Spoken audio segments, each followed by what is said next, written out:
என் பெயர் சூர்யா. இன்று என் வாழ்க்கையின் மிகப்பெரிய சம்பவத்தை உங்களுடன் பகிர்ந்து கொள்ள இருக்கிறேன். 28 வயதில் நான் சென்னையில் உள்ள ஒரு பிரபலமான மென்பொருள் நிறுவனத்தில் மூத்த மென்பொருள் பொறியாளராக பணிபுரிந்து வந்தேன். எனது தோற்றம் என்னை சுற்றியுள்ளவர்களுக்கு எப்போதும் பிடித்திருக்கும். ஆர்டி உயரம், நல்ல கட்டுடல், கரும்பனை நிறம், அடர்ந்த முடி, பளபளக்கும் கண்கள், எப்போதும் புன்னகையுடன் இருக்கும் முகம். நான் உடற்பயிற்சியில் ஆர்வமுள்ளவன். தினமும் காலை 6 மணிக்கு எழுந்து ஓடுவேன். மாலையில் உடற்பயிற்சி கூடத்திற்கு செல்வேன். இதனால் என் உடல்வாகு எப்போதும் சுறுசுறுப்பாகவும் வலிமையாகவும் இருக்கும். எளிமையான உடைகளை அணிவேன். வெள்ளை சட்டையும் கருப்பு கால் சட்டையும் எனக்கு மிகவும் பிடிக்கும். நான் பேசும்போது என் குரல் ஆழமாகவும் தெளிவாகவும் இருக்கும். மக்களுடன் பேசும்போது அவர்களின் கண்களை நேராக பார்த்து பேசுவேன். இது மற்றவர்களுக்கு என் மீது நம்பிக்கையை ஏற்படுத்தும். எங்கள் வீடு சென்னைக்கு வெளியே அமைந்திருந்த ஒரு அமைதியான குடியிருப்பு பகுதியில் இருந்தது. 2 மாடி வீடு. கீழ்த்தளத்தில் அம்மா அப்பா இருப்பார்கள். மேல்தளத்தில் எனக்கென்று தனி அறை இருந்தது. எங்கள் வீட்டில் அம்மா அப்பா நானும் மூவரும் மட்டுமே வாழ்ந்து வந்தோம். அப்பா ஓய்வு பெற்ற அஞ்சல் அலுவலக தலைவர். 65 வயதிருக்கும். மிகவும் கண்டிப்பானவர். ஒழுக்கத்தில் உறுதியானவர். அம்மா இல்லத்தரசி. 60 வயது. மிகவும் பக்தி உள்ளவர். தினமும் காலையில் பூஜை செய்வார். சமையலில் மிகவும் திறமையானவர். எங்கள் வீட்டிற்கு பக்கத்தில் ஒரு சிறிய தோட்டத்தை கடந்து சுமார் 20 அடி தூரத்தில் என் சித்தப்பா வீடு இருந்தது. சித்தப்பா பெயர் கார்த்திகேயன். 45 வயது. மாவட்ட வருவாய் அலுவலகத்தில் துணை ஆட்சியராக பணியாற்றினார். மிகவும் பொறுப்புள்ளவர். எப்போதும் வேலையில் மூழ்கியிருப்பார். வாரத்தில் 3 நாட்களாவது வெளியூர் பயணங்களில் இருப்பார். அவர் மனைவி நந்தினி எங்களுக்கு சித்தி. நந்தினி சித்தியை முதன்முதலாக பார்த்தது எனக்கு நன்றாக நினைவிருக்கிறது. அவர்களது திருமணத்தின்போது நான் 16 வயது சிறுவன். அன்று மணமண்டபத்தில் மேடையில் அமர்ந்திருந்த சித்தியை பார்த்த அனைவரும் அவரது அழகில் மயங்கினார்கள். இன்றும் 35 வயதில் அவரது அழகு குறையவில்லை. மாறாக முதிர்ச்சியின் கம்பீரம் அவரை இன்னும் அழகாக்கியது. நந்தினி சித்தியின் அழகை எப்படி விவரிப்பது என்று தெரியவில்லை. 5 அடி 5 அங்குல உயரம். பார்ப்பதற்கு மிகவும் உயரமாகவோ குட்டையாகவோ இல்லாமல் சரியான உயரம். அவரது நிறம் கோதுமை நிறம். பளபளப்பான தோல். முகம் வட்டமாக இருக்கும். பெரிய பெரிய விழிகள். அந்த விழிகளில் ஒரு குறும்பும் அதே நேரம் ஆழமான சோகமும் கலந்திருக்கும். நீண்ட கூந்தல் இடுப்பு வரை வளர்ந்திருக்கும். எப்போதும் அதை ஒரு பின்னலாக பின்னி வைத்திருப்பார். நெற்றியில் பொட்டு வைப்பார். காதுகளில் தங்க காதணிகள் அணிந்திருப்பார். கழுத்தில் ஒரு மெல்லிய தங்கச் சங்கிலி. கைகளில் கண்ணாடி வளையல்கள். பாதங்களில் மெட்டி. அவர் நடந்து வரும்போது அந்த வளையல்களின் ஓசை மெல்லிய இசையைப் போல ஒலிக்கும். அவரது முகத்தில் எப்போதும் ஒரு லேசான சோகம் தொற்றிக்கொண்டிருக்கும். அதற்கு காரணம் அவர்களுக்கு திருமணம் முடிந்து 12 வருடங்கள் ஆகியும் குழந்தை இல்லை. பல மருத்துவர்களை சந்தித்தார்கள். பல கோயில்களுக்கு சென்றார்கள். ஆனால் பலன் ஏதும் இல்லை. இது சித்தியை உள்ளுக்குள் வாட்டியது. சமூகத்தில் மக்கள் அவரை பார்த்து பல புண்படுத்தும் கருத்துக்களை சொல்வார்கள். சித்தப்பாவின் உறவினர்கள் சிலர் சித்தப்பாவை மறுமணம் செய்து கொள்ளும்படி கூட சொல்வார்கள். இவை அனைத்தும் சித்தியை மிகவும் வேதனைப்படுத்தியது. ஆனால் சித்தியின் இதயம் மிகவும் பெரியது. அவர் மிகவும் அன்புள்ளவர். யாரையும் காயப்படுத்தாதவர். எப்போதும் மற்றவர்களுக்கு உதவி செய்ய தயாராக இருப்பார். அவர் பேசும்போது அவரது குரல் மிகவும் இனிமையாக இருக்கும். மெதுவாக பேசுவார். யாரிடமும் கோபப்படுவதில்லை. எப்போதும் புன்னகையுடன் இருப்பார். அவர் சமைக்கும் உணவு மிகவும் சுவையாக இருக்கும். கைநிறைய படைப்பார். அவர் வீட்டில் எப்போதும் சுத்தமாக இருக்கும். ஒவ்வொரு பொருளும் அதன் இடத்தில் இருக்கும். மலர்கள் எப்போதும் வீட்டில் இருக்கும். அவர் ஆடைகள் எப்போதும் எளிமையாக இருக்கும். பட்டுப் புடவைகள் அணிவார். லேசான நகைகள் மட்டுமே அணிவார். என்னை சித்தி தன் மகனாகவே கருதினார். நான் சிறுவனாக இருந்தபோதிலிருந்தே அவர் என்னை மிகவும் அன்புடன் நடத்தினார். நான் பள்ளியிலிருந்து வீடு திரும்பினால் சித்தி எனக்காக ஏதாவது சிற்றுண்டி தயாரித்து வைத்திருப்பார். சமோசா, வடை, போண்டா, பஜ்ஜி என்று பல வகை உணவுகள் செய்வார். என்னை அழைத்து சாப்பிட வைப்பார். நான் படிப்பில் சிரமப்பட்டால் சித்தி எனக்கு உதவி செய்வார். அவர் பட்டதாரி. ஆங்கிலம் மற்றும் கணிதம் நன்றாக தெரியும். என் பரீட்சைகளுக்கு முன்பு சித்தி என்னை சித்தி வீட்டில் உட்கார வைத்து பாடம் சொல்லித் தருவார். நான் வளர்ந்து கல்லூரிக்கு சென்றபோது சித்திதான் எனக்கு நல்ல ஆடைகள் வாங்கித் தந்தார். எனக்கு எந்த விஷயத்தில் ஆலோசனை தேவைப்பட்டாலும் சித்தியிடம் கேட்பேன். என் முதல் வேலை கிடைத்தபோது சித்திதான் என்னை விட அதிகம் மகிழ்ச்சியடைந்தார். சித்தி எனக்கு ஒரு நல்ல கைக்கடிகாரம் பரிசாக தந்தார். அதேபோல நானும் சித்திக்கு பல உதவிகள் செய்தேன். சித்தி வீட்டில் மின் சாதனங்கள் ஏதாவது பழுதானால் நான் சரி செய்வேன். மின்விளக்கு மாறுவது, விசிறியை சுத்தம் செய்வது, தொலைக்காட்சி பெட்டியை சரிசெய்வது, கணினியில் பிரச்சனை வந்தால் அதை சரிசெய்வது என்று பல வேலைகள் செய்வேன். புள்ளி. சித்தப்பா வெளியூரில் இருக்கும்போது சித்தி வீட்டில் ஏதாவது பிரச்சனை வந்தால் உடனே என்னை அழைப்பார். நான் உடனே சென்று அதை சரி செய்வேன். ஒரு முறை மழைக்காலத்தில் சித்தி வீட்டின் கூரையில் ஒரு ஓட்டு உடைந்து மழைநீர் உள்ளே வந்தது. சித்தப்பா வெளியூரில் இருந்தார். சித்தி என்னை அழைத்தார். நான் ஒரு ஏணியை வைத்து கூரை மீது ஏறி அந்த உடைந்த ஓட்டை அகட்டி புதிய ஓட்டை வைத்தேன். அன்று மழையில் நான் முற்றிலும் நனைந்துவிட்டேன். சித்தி எனக்காக சூடான காபி போட்டு கொடுத்தார்.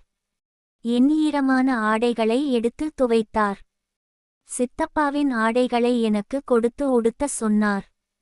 என் ஆடைகள் காய்ந்து நான் மாற்றிக்கொண்டேன். அன்று சித்தி என்னை மகனை பார்ப்பது போல அன்புடன் பார்த்தார். அவரது கண்களில் நீர் கசிந்தது. இப்படிப்பட்ட ஒரு மகன் எனக்கு இருந்திருந்தால் என்று சொன்னார். அது என் மனதை மிகவும் உருக்கியது. இன்னொரு முறை சித்திக்கு உடல்நிலை சரியில்லை. உயர் காய்ச்சல். சித்தப்பா அலுவலக பணியில் மாநாட்டிற்காக டெல்லி சென்றிருந்தார். நான் சித்தியை மருத்துவமனைக்கு அழைத்துச் சென்றேன். மருத்துவரை சந்தித்து மருந்துகள் வாங்கிக் கொண்டு வந்தேன். 2 நாட்கள் நான் சித்தி வீட்டிலேயே தங்கி சித்தியை கவனித்துக் கொண்டேன். சரியான நேரத்தில் மருந்து கொடுத்தேன். உணவு செய்து கொடுத்தேன். இரவில் சித்தியின் உடல் வெப்பநிலையை கண்காணித்தேன். சித்தி படிப்படியாக குணமடைந்தார். அவர் என் கையை பிடித்து நன்றி சொன்னார். நீ என் உயிருக்கு உயிராக இருக்கிறாய் என்று சொன்னார். அதேபோல சித்தியும் எனக்கு பல உதவிகள் செய்தார். நான் அலுவலகத்தில் மிகவும் முக்கியமான திட்ட வேலையில் மூழ்கியிருந்த ஒரு காலகட்டத்தில் தினமும் இரவு 10 மணி வரை வேலை செய்வேன். சாப்பிட நேரம் இருக்காது. சித்தி அதை கவனித்தார். தினமும் எனக்காக ஒரு டிபன் பாக்ஸில் சூடான உணவு தயாரித்து அலுவலகத்திற்கு அனுப்புவார். சில நேரங்களில் நானே சித்தி வீட்டிற்கு சென்று சாப்பிட்டுவிட்டு அலுவலகம் செல்வேன். என் திருமணத்திற்கான ஏற்பாடுகள் நடந்தபோது சித்திதான் எல்லாவற்றையும் ஏற்பாடு செய்தார். பெண் பார்ப்பதில் சித்தியின் கருத்து மிகவும் முக்கியமாக இருந்தது. எனக்கு என்ன மாதிரியான பெண் பொருத்தமாக இருக்கும் என்று சித்திக்கு நன்றாக தெரியும். சித்தி பார்த்து தேர்ந்தெடுத்த பெண்தான் கல்யாணி. நானும் சித்தியும் ஒருவரையொருவர் மிகவும் நம்பினோம். எனக்கு ஏதாவது பிரச்சனை வந்தால் என் பெற்றோரிடம் சொல்வதற்கு முன் சித்தியிடம் சொல்வேன். சித்திக்கு ஏதாவது கவலை இருந்தால் என்னிடம் பகிர்ந்து கொள்வார். நாங்கள் இருவரும் நல்ல நண்பர்களாக இருந்தோம். நண்பர்களை விட நெருக்கமாக இருந்தோம். அம்மா மகன் உறவு என்று சொல்லலாம். அல்லது அக்கா தம்பி உறவு என்று சொல்லலாம். குடும்பத்தில் எங்களது இந்த நெருக்கமான உறவை எல்லோரும் பார்த்தார்கள். ஆனால் யாருக்கும் எந்த சந்தேகமும் இல்லை. ஏனென்றால் அது மிகவும் தூய்மையான உறவாக இருந்தது. குடும்ப பாசத்தின் அடிப்படையில் அமைந்த உறவு. நான் அலுவலகத்திலிருந்து மாலை 7 மணிக்கு வீடு திரும்புவேன். பெரும்பாலான நாட்களில் நான் நேராக என் வீட்டிற்கு செல்லாமல் சித்தி வீட்டிற்கு செல்வேன். சித்தி எனக்காக சூடான சாப்பாடு தயாரித்து வைத்திருப்பார். நாங்கள் ஒன்றாக அமர்ந்து சாப்பிடுவோம். உணவு சாப்பிட்டபின் நாங்கள் மண்டபத்தில் அமர்ந்து பேசுவோம். அந்த பேச்சுகள் மணிக்கணக்கில் நீளும். என் அலுவலகத்தில் என் மேலதிகாரி என்னை எப்படி நடத்துகிறார், என் சக ஊழியர்களுடன் என்ன நடக்கிறது, என் திட்ட வேலைகளில் என்ன சவால்கள் வருகின்றன என்று எல்லாவற்றையும் சித்தியிடம் சொல்வேன். சித்தி பொறுமையாக கேட்பார். நல்ல ஆலோசனைகள் தருவார். சில நேரங்களில் சித்தி தன் திருமணத்திற்கு முன்பு ஒரு தனியார் நிறுவனத்தில் பணிபுரிந்த அனுபவங்களை பகிர்ந்து கொள்வார். அவை எனக்கு மிகவும் பயனுள்ளதாக இருக்கும். சித்தியும் தன் குடும்ப பிரச்சனைகளை என்னிடம் பகிர்ந்து கொள்வார். குழந்தையின்மை குறித்த வேதனை, சமூகத்தில் மக்கள் சொல்லும் புண்படுத்தும் வார்த்தைகள், சித்தப்பாவின் உறவினர்களின் கொடுமைகள் என்று பல விஷயங்களை சொல்வார். சில நேரங்களில் பேசும்போதே கண்களில் நீர் வந்துவிடும். நான் அவரை ஆறுதல்படுத்துவேன். எல்லாம் சரியாகிவிடும் என்று சொல்வேன். நாங்கள் பேசும் விஷயங்கள் மிகவும் பரவலானவை. திரைப்படங்கள், அரசியல், இலக்கியம், சமையல், பயணங்கள், மதம், தத்துவம் என்று அனைத்து விஷயங்களையும் பற்றி பேசுவோம். சித்திக்கு தமிழ் இலக்கியத்தில் மிகுந்த ஆர்வம். திருக்குறள், கம்பராமாயணம், சிலப்பதிகாரம் போன்ற பழைய இலக்கியங்களை வாசித்திருப்பார். புதிய எழுத்தாளர்களின் நாவல்களையும் படிப்பார். என்னை அவர் பல நல்ல புத்தகங்கள் படிக்க வைப்பார். நானும் படித்து அதை பற்றி அவருடன் விவாதிப்பேன். சில மாலை நேரங்களில் நாங்கள் வெளியே நடந்து செல்வோம். எங்கள் வீட்டிற்கு அருகில் ஒரு பெரிய பூங்கா இருந்தது. அங்கே நடந்து செல்வோம். சாலையோரம் உள்ள சிறு தேநீர் கடையில் சாய் அருந்துவோம். இப்படி எங்களது உறவு மிகவும் வலுவாக இருந்தது. சித்தப்பா அடிக்கடி வெளியூர் செல்வார். வாரத்தில் 3 அல்லது 4 நாட்கள் வெளியூரில் இருப்பார். அரசு வேலை என்பதால் சுற்றுப்பயணங்கள் அதிகம். சில நேரங்களில் 10 நாட்கள் தொடர்ந்து வெளியூரில் இருப்பார். அப்போது சித்தி முற்றிலும் தனிமையாக இருப்பார். அந்த நேரங்களில் நான் சித்திக்கு நல்ல துணையாக இருப்பேன். இரவு நேரங்களில் 8 மணிக்கு மேல் நான் சித்தி வீட்டிற்கு செல்வேன். நாங்கள் ஒன்றாக தொலைக்காட்சியில் பழைய தமிழ் திரைப்படங்கள் பார்ப்போம். சித்திக்கு எம்.ஜி.ஆர்., சிவாஜி, ஜெமினி கணேசன் படங்கள் மிகவும் பிடிக்கும். அந்த பழைய பாடல்களை கேட்டுக்கொண்டே அவர் சமையல் வேலை செய்வார். நானும் அந்த பாடல்களை ரசிப்பேன். சில நேரங்களில் இரவு உணவு சாப்பிட்ட பின் நாங்கள் வீட்டின் மொட்டைமாடியில் சென்று நட்சத்திரங்களை பார்த்துக்கொண்டே பேசுவோம். வானவியல் குறித்து பேசுவோம். வாழ்க்கையின் அர்த்தம் குறித்து பேசுவோம். எதிர்காலம் குறித்து பேசுவோம். சில இரவுகளில் 12 மணி வரை கூட பேசிக்கொண்டிருப்போம்.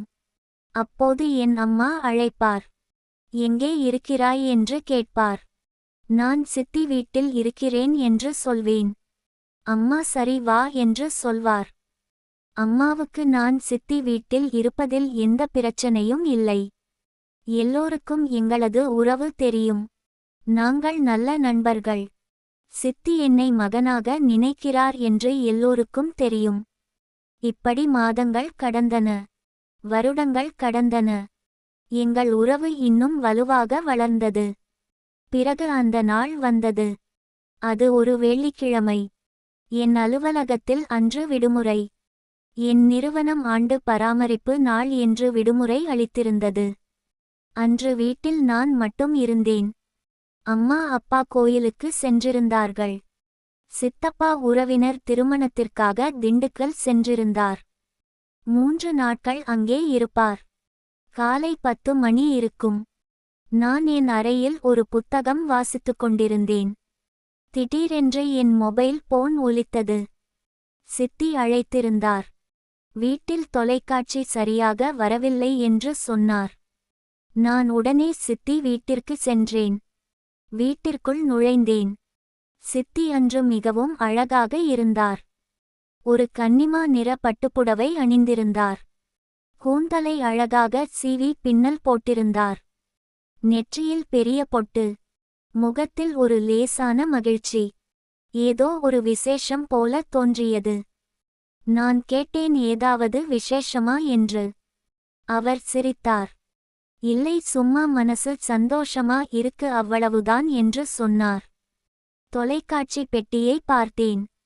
கேபிள் இணைப்பு சரியாக இல்லை. பெட்டியின் பின்புறம் சென்று கம்பிகளை சரி செய்தேன். தொலைக்காட்சி சரியாக வேலை செய்தது. சித்தி மிகவும் மகிழ்ச்சியடைந்தார். என்னை நன்றி சொன்னார். நான் கிளம்ப போனேன். அப்போது சித்தி என்னை நிறுத்தினார். இன்னும் கொஞ்ச நேரம் இரு சூர்யா என்று சொன்னார். காபி கொண்டு வந்து தந்தார். நாங்கள் அறையில் சோபாவில் அமர்ந்தோம். தொலைக்காட்சியில் ஒரு பழைய தமிழ் திரைப்படம் ஓட்டிக்கொண்டிருந்தது. நாங்கள் பார்த்துக்கொண்டே பேச ஆரம்பித்தோம். மதியம் ஆனது. நேரம் 12 மணி தாண்டியது. சித்தி சாப்பாடு தயாரித்தார். இருவரும் ஒன்றாக சாப்பிட்டோம். உணவு மிகவும் சுவையாக இருந்தது. சித்தி எனக்கு மிகவும் பிடித்த பன்னீர் கிரேவி செய்திருந்தார். சாப்பிட்டபின் நாங்கள் மீண்டும் அறையில் அமர்ந்து பேச ஆரம்பித்தோம். அன்றைய எங்கள் பேச்சு மிகவும் ஆழமானதாக இருந்தது. சித்தி தன் குழந்தையின்மை குறித்த வேதனையை மிக விரிவாக சொன்னார். எப்படி ஒவ்வொரு மாதமும் நம்பிக்கையும் ஏமாற்றமும் மாறி மாறி வருகின்றன என்று சொன்னார். எப்படி அவர் தன்னை முழுமையற்ற பெண்ணாக உணர்கிறார் என்று சொன்னார். கண்களில் நீர் வழிய பேசினார். என் மனம் மிகவும் உருகியது. என்னால் அவரது வேதனையை தாங்க முடியவில்லை. நான் அவர் கையை பிடித்தேன். ஆறுதல் சொன்னேன். எல்லாம் சரியாகிவிடும் என்று சொன்னேன். அவர் என் தோளில் சாய்ந்து அழுதார். நான் அவரது முதுகில் தட்டி ஆறுதல் படுத்தினேன். அந்த தருணத்தில் என்ன நடந்தது என்று எனக்கு சரியாக தெரியவில்லை. அவர் என்னை நோக்கி திரும்பினார். எங்கள் முகங்கள் மிக அருகில் இருந்தன. அவரது கண்கள் என் கண்களை பார்த்தன. அந்த கண்களில் வேதனை, தனிமை, ஏங்குதல் எல்லாம் கலந்திருந்தன. நான் அவரது கன்னத்தை துடைத்தேன். அவர் என் கையை பிடித்தார். பிறகு எல்லை மீறியது. நாங்கள் தவறு செய்தோம். அது எப்படி ஆரம்பித்தது என்று சொல்ல முடியாது. ஒரு கணம் நாங்கள் ஆறுதல் தேடும் 2 நபர்களாக இருந்தோம். அடுத்த கணம் எல்லை மீறிய உறவில் இருந்தோம். அது முடிந்தபோது நாங்கள் இருவரும் அதிர்ச்சியில் இருந்தோம். என்ன செய்துவிட்டோம் என்ற உணர்வு. சித்தி பயங்கரமான குற்ற உணர்ச்சியில் உடைந்து போனார். தரையில் அமர்ந்து கதறி அழுதார். தன் தலையை சுவரில் மோதிக்கொண்டார். நான் என்ன செய்துட்டேன், நான் என்ன பாவம் செய்துட்டேன் என்று அழுதார். நான் அவரை ஆறுதல் படுத்த முயன்றேன். ஆனால் என் மனமும் குற்ற உணர்ச்சியில் நொறுங்கிக் கொண்டிருந்தது.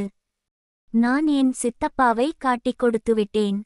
என்னை நம்பிய சித்தியை தவறான வழிக்கு இழுத்துவிட்டேன். என் பெற்றோரின் நம்பிக்கையை காயப்படுத்திவிட்டேன். நாங்கள் நீண்ட நேரம் அமைதியாக அமர்ந்திருந்தோம். பிறகு சித்தி பேசினார். இது ஒரு பயங்கரமான தவறு. இது மீண்டும் ஒருபோதும் நடக்கக்கூடாது. இதை யாருக்கும் தெரியக்கூடாது என்று சொன்னார். நானும் உடன்பட்டேன். நான் வீடு திரும்பினேன். மாலையில் என் பெற்றோர் கோயிலிலிருந்து திரும்பினார்கள். நான் எதுவும் நடக்காதது போல இயல்பாக நடந்து கொண்டேன். ஆனால் உள்ளுக்குள் நான் நொறுங்கிக் கொண்டிருந்தேன். அடுத்த சில வாரங்கள் மிகவும் கஷ்டமாக இருந்தன.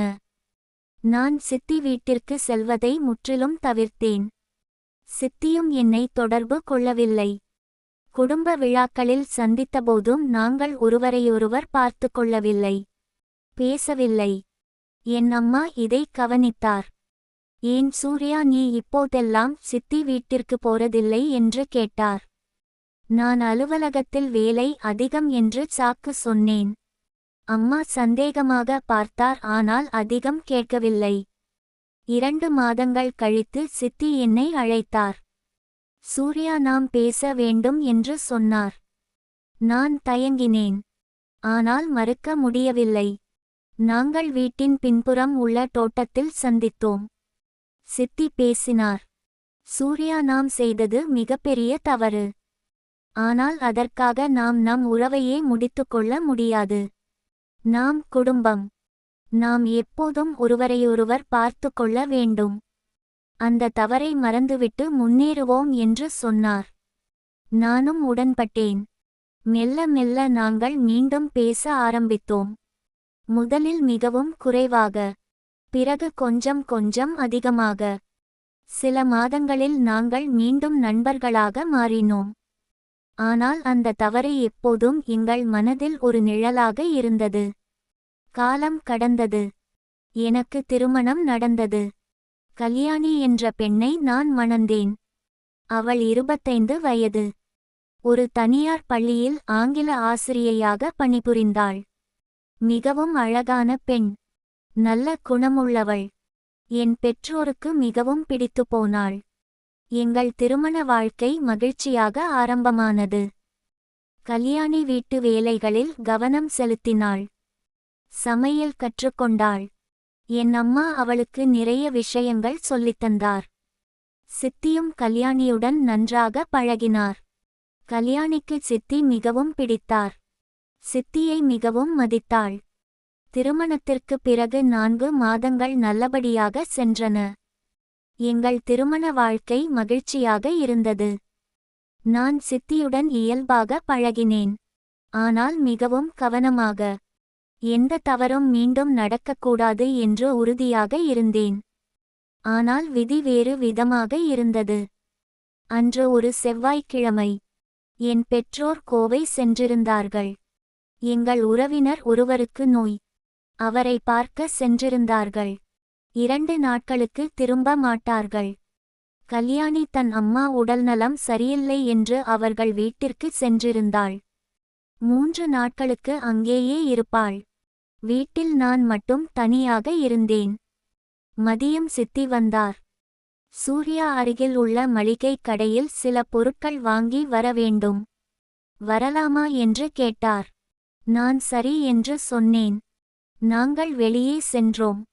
கடையில் சித்தி தேவையான பொருட்களை வாங்கினார். நான் பணம் கொடுத்தேன். நாங்கள் வீடு திரும்பினோம். வீட்டிற்கு வந்ததும் சித்தி என்னிடம் சொன்னார். சூர்யா, நீ தனியா இருப்பே. மதியம் சாப்பாடு சாப்பிட்டியா என்று கேட்டார். நான் இல்லை, இன்னும் சாப்பிடலை என்று சொன்னேன்.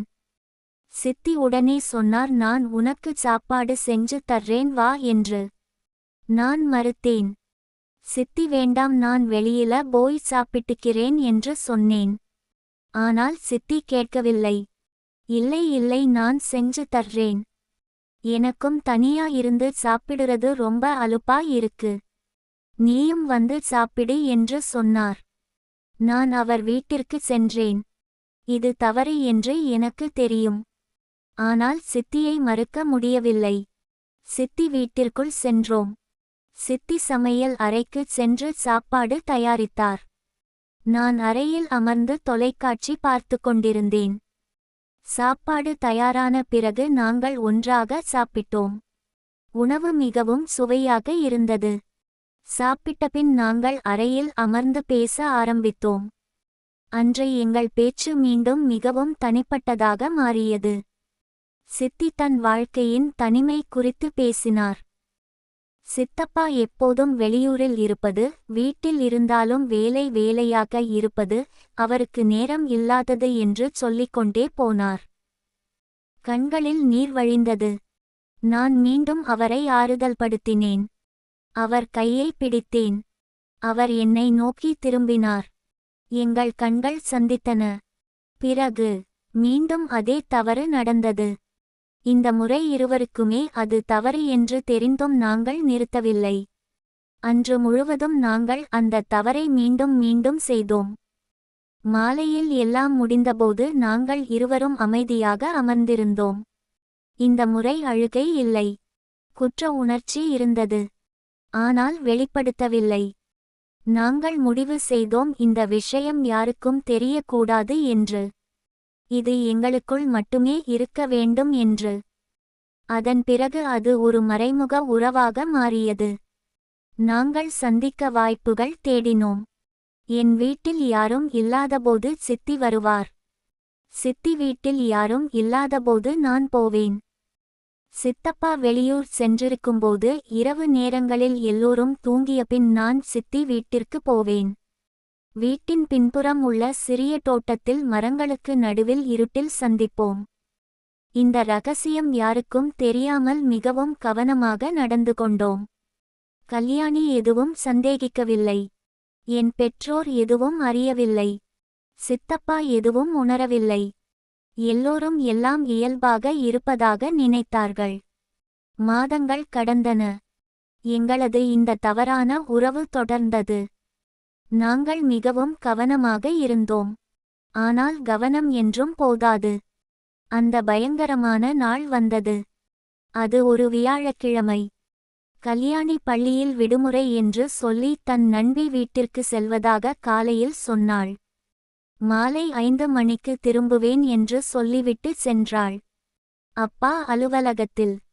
அம்மா உறவினர் வீட்டிற்கு சென்றிருந்தார். மாலை 6 மணிக்கு திரும்புவார்.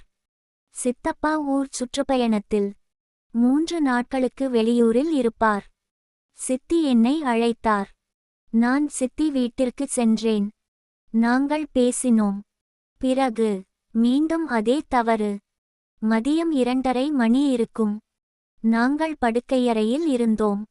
திடீரென்று வீட்டின் முன் கதவு திறக்கும் சத்தம் கேட்டது. நாங்கள் இருவரும் அதிர்ச்சியில் உறைந்து போனோம். கல்யாணியின் குரல் கேட்டது. அவளுடன் என் அம்மாவும் அப்பாவும் இருந்தார்கள். கல்யாணி தன் தோழியின் வீட்டில் திடீரென்று உடல்நிலை சரியில்லாமல் இருந்ததால் திரும்பி வந்து கொண்டிருந்தபோது வழியில் என் பெற்றோர்களை சந்தித்து அழைத்து கொண்டு வந்திருந்தாள். அவர்கள் சித்தி வீட்டில் நிறுத்தி என்னை அழைக்க வந்திருந்தார்கள். படுக்கையறையின் கதவு திறந்தது. என் மனைவி, என் அம்மா, என் அப்பா மூவரும் உள்ளே வந்தார்கள். அவர்கள் கண்ட காட்சி அவர்களை முழுவதுமாக அதிர்ச்சிக்குள்ளாக்கியது. நானும் சித்தியும் படுக்கையில். சில நொடிகள் உலகமே நின்றது. அமைதி பயங்கரமாக இருந்தது. யாரும் அசையவில்லை. யாரும் பேசவில்லை. காலம் உறைந்து போனது போல இருந்தது. பிறகு என் அம்மா ஒரு பயங்கரமான அலறல் விட்டார். ஐயோ என்று கத்தினார். கீழே சரிந்து விழுந்தார். அப்பா அவரை தாங்கினார். கல்யாணி என்னை பார்த்து அதிர்ச்சியில் உறைந்து போயிருந்தாள். அவள் முகம் முற்றிலும் வெளுத்து போயிற்று. அவள் கண்களில் நம்ப முடியாத பார்வை. அவள் வாய் திறந்தது. ஆனால் சத்தம் வரவில்லை. பிறகு அவள் கதறி அழ ஆரம்பித்தாள். கனவா நீ என்ன செஞ்சிட்டே என்று அலறினாள். என் அப்பா என்னை நோக்கி வந்தார். அவரது முகத்தில் கோபம், வேதனை, அவமானம் எல்லாம் கலந்திருந்தன. அவர் என்னை ஒரு அறை அறைந்தார். நான் கீழே விழுந்தேன். நீ என்ன செஞ்சிட்ட சூர்யா என்று கத்தினார். அவரது குரல் தளர்ந்தது. அவர் கண்களில் நீர் வழிந்தது. சித்தி ஒரு மூலையில் ஒதுங்கி பயத்தில் நடுங்கினார். அவர் முகம் வெட்கத்தில் கீழே பார்த்து கொண்டிருந்தது. அன்று இரவு என் வாழ்க்கையின் மிக கொடூரமான இரவு. வீட்டில் எல்லோரும் கூடினார்கள். சித்தப்பாவுக்கு தகவல் சொல்லப்பட்டது. அவர் உடனே திரும்பி வந்தார். அவர் என்னை பார்த்தபோது அவரது கண்களில் இருந்த வேதனையை என்னால் மறக்க முடியாது. நான் அவரை காட்டிக் கொடுத்துவிட்டேன். அவரது நம்பிக்கையை துரோகம் செய்துவிட்டேன். அன்று இரவு நடந்த விவாதங்களை விவரிக்க வார்த்தைகள் இல்லை. என் அப்பா என்னை முகம் பார்க்கவில்லை. அம்மா தொடர்ந்து அழுது கொண்டே இருந்தார். கல்யாணி முற்றிலும் உடைந்து போயிருந்தாள். அவள் என்னிடம் பேசவே இல்லை. அவள் என்னை பார்க்கவே இல்லை. இரவில் தன் பெற்றோர் வீட்டிற்கு சென்றுவிட்டாள். சித்தப்பா சித்தியிடம் மிகவும் கோபமாக பேசினார். ஆனால் அவரது கோபத்தை விட அவரது வேதனை அதிகமாக இருந்தது. எப்படி இதை செய்யலாம் என்று கேட்டார். அவரும் சித்தியும் பெரும் சண்டையில் ஈடுபட்டார்கள். சித்தப்பா சித்தியை வீட்டிலிருந்து வெளியேற்றினார். அடுத்த சில நாட்கள் நரகம் போல இருந்தன. கல்யாணி என்னை முற்றிலும் நிராகரித்தாள். அவள் விவாகரத்து கேட்டாள். என் பெற்றோர் என்னை வெறுத்தார்கள். எனக்கு வீட்டிலேயே தனிமை. எங்கள் குடும்பத்தில் என்னை யாரும் பேசவில்லை. ஊரில் எல்லோருக்கும் தெரிந்தது. மக்கள் எங்கள் குடும்பத்தை விரல் நீட்டி காட்டினார்கள். சில வாரங்களில் கல்யாணி விவாகரத்து வழக்கு தொடுத்தாள். அவள் என்னை முற்றிலும் விட்டுவிட்டாள். சித்தப்பாவும் சித்தியும் பிரிந்தார்கள். அவர்கள் திருமணமும் முடிந்தது. சித்தி தன் பெற்றோர் வீட்டிற்கு சென்றுவிட்டார். என் வாழ்க்கை முற்றிலும் அழிந்தது. என் தொழிலில் என்னால் கவனம் செலுத்த முடியவில்லை. நான் வேலையை விட்டுவிட்டேன். நான் மனநிலை சரியில்லாமல் இருந்தேன். மனநல மருத்துவரை சந்தித்தேன். என் அம்மா அப்பா வயதான காலத்தில் இந்த அவமானத்துடன் வாழ வேண்டியதாயிற்று. அம்மா எப்போதும் கோபமாகவும் சோகமாகவும் இருந்தார். அப்பா என்னை பார்க்கவே இல்லை. எங்கள் குடும்பத்தில் மகிழ்ச்சி என்பதே இல்லாமல் போயிற்று. இன்று பல வருடங்கள் கழித்து இதை எழுதும்போது என் மனம் இன்னும் வலிக்கிறது. கல்யாணி இன்று தனியாக வாழ்கிறாள். அவள் என்னை மன்னிக்கவில்லை. அவள் மறுமணம் செய்து கொள்ளவில்லை. தன் வாழ்க்கையை தனியாக நடத்துகிறாள். சித்தப்பாவும் சித்தியும் பிரிந்தார்கள். அவர்கள் இருவரும் தனித்தனியாக வாழ்கிறார்கள். என் பெற்றோர் வயதான காலத்தில் துன்பத்துடன் வாழ்ந்து முடித்தார்கள். நான் என்ன செய்துவிட்டேன் என்று எண்ணும்போது என் இதயம் நொறுங்குகிறது. ஒரு கணத்தின் உணர்ச்சி வசப்பாடு, ஒரு தவறான முடிவு, அதன் தொடர்ச்சியான தவறுகள் எத்தனை பேரின் வாழ்க்கையை அழித்துவிட்டன. என் அன்பான மனைவியின் மனதை உடைத்துவிட்டேன். என் பெற்றோரின் நம்பிக்கையை காட்டிக் கொடுத்துவிட்டேன். சித்தப்பாவின் மனைவியுடன் தவறான உறவு வைத்துக்கொண்டு அவரது நம்பிக்கையை துரோகம் செய்துவிட்டேன். நந்தினி சித்தியின் வாழ்க்கையையும் அழித்துவிட்டேன். இந்த கதையை படிப்பவர்களுக்கு நான் சொல்ல விரும்புவது ஒன்றே ஒன்றுதான். குடும்ப உறவுகள் புனிதமானவை. அவை நம்பிக்கையின் அடித்தளத்தில் கட்டப்பட்டவை. அந்த நம்பிக்கையை உடைக்கும்போது எல்லாமே அழிந்துவிடும். வாழ்க்கை முழுவதும் நரகமாக மாறிவிடும். சூர்யாவைப் போல் உணர்ச்சிவசப்பட்டு குடும்ப எல்லைகளை மீறாதீர்கள். நந்தினியைப் போல் தனிமையின் வேதனையில் தவறான வழிக்கு செல்லாதீர்கள். ஒரு கணம் இன்பமாக தோன்றுவது வாழ்க்கை முழுவதும் துன்பத்தை மட்டுமே தரும். குடும்பம் என்பது வாழ்க்கையின் அடித்தளம். உறவுகளை மதியுங்கள். நம்பிக்கையை காப்பாற்றுங்கள். ஒழுக்கத்தை பின்பற்றுங்கள். எல்லைகளை மதியுங்கள். இல்லையென்றால் என்னைப் போலவும் நந்தினியைப் போலவும் வாழ்க்கை முழுவதும் துன்பத்தில் வாழ வேண்டியதாகிவிடும். என் தவறுகளிலிருந்து நீங்கள் கற்றுக்கொள்ளுங்கள். உங்கள் வாழ்க்கையை அழித்துக்கொள்ளாதீர்கள். குடும்ப உறவுகளின் புனிதத்தை பாதுகாத்து வாழுங்கள்.